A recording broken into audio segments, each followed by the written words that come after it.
Look at my sister's hand. Alright. Put it down. Oh, yeah.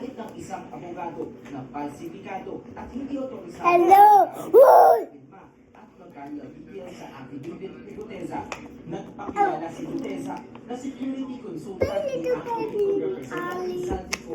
Don't call me a baby.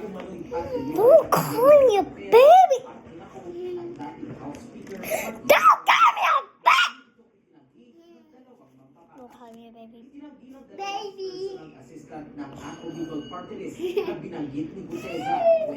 Baby.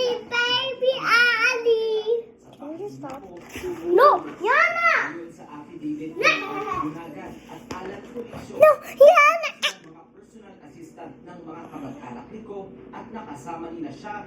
I do not know what to put.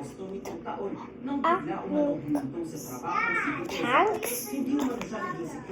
They're joking. What does THANKS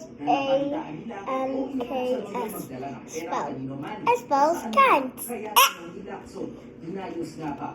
He's joking. I'm a jokester. Ali, what's your favorite color? Red. Pink, Jackie.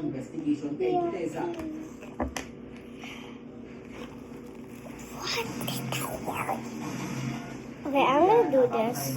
Let me decorate this very good. I won't even mess it up.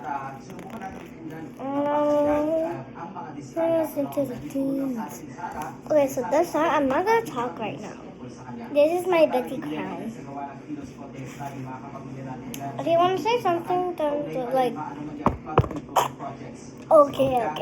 Just okay. I'm still gonna talk to it. I'm just gonna hear some music. Wait.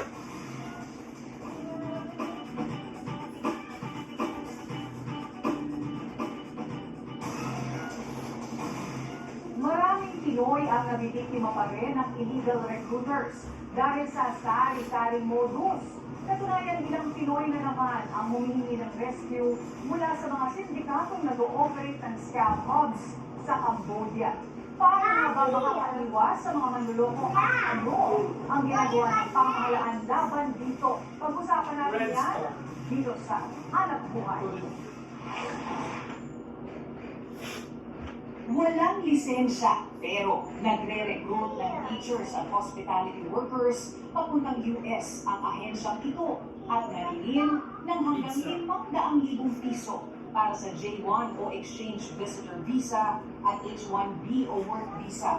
Kaya ipinasara ng Department of Migrant Workers noong August 1. They are recruiting for overseas employment, walang lisensya mula sa DMW at under the laws, that is a case of illegal. May 26, Okay, I'm back. So, I don't know why. I'm gonna put it with my headphones. Okay, so I can't hear you right now because like this too. Because I'm putting. 20 minutes, we're going to sleep. Okay. Whatever. Dahil sa illegal recruitment activities, sari-sari ang mga modus. Una, mga language training center o visa consultancy firms na nagtuturo halimbawa ng proseso sa pagkuha ng student o visitor visa. Pero may patagong recruitment operations. May kunding nagpapanggap ng mga misyonaryo para sa simbahan. Pero trabaho naman pala ang hanap sa ibang bansa. At dahil illegal, hindi sila dumaan sa proseso ng DMW at kaukulang dokumento gaya ng Overseas Employment Certificate o OEC. They are not authorized. So They very don't have this. license to hire, recruit, refer, and all other recruitment. Okay, I'm gonna put some stars on stars actually.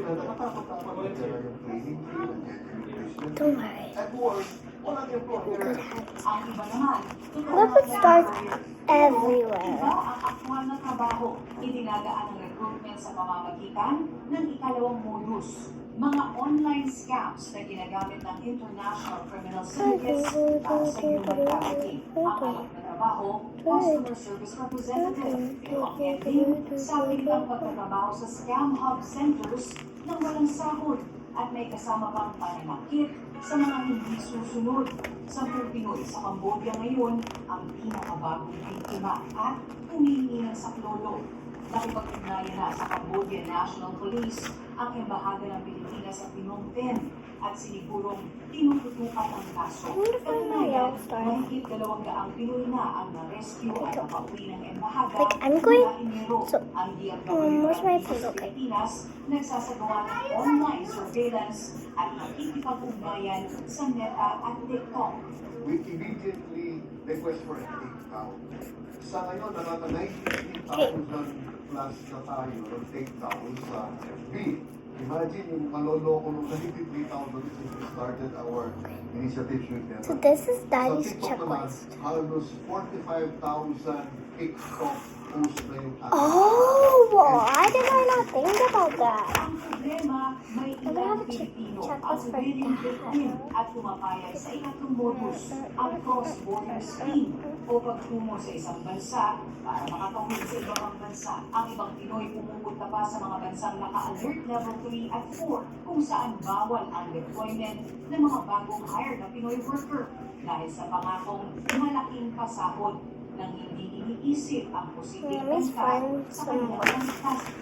Sabi ko sa Tigera, may sakuna, may kung ano-ano, tapos pagpapalit. Pagkukulat talaga eh.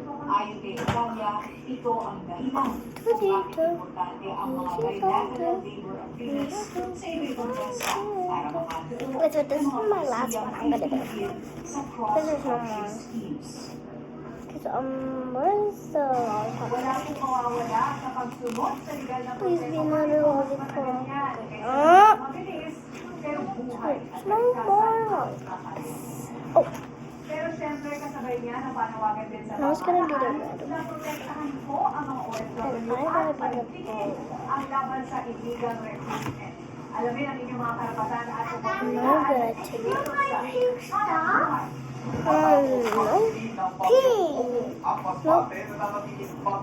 Pink. Ayan po lang yung jalap. Okay, go. Take away these stuff. Actually, no. Wait, stop. Take away these stuff. Thanks.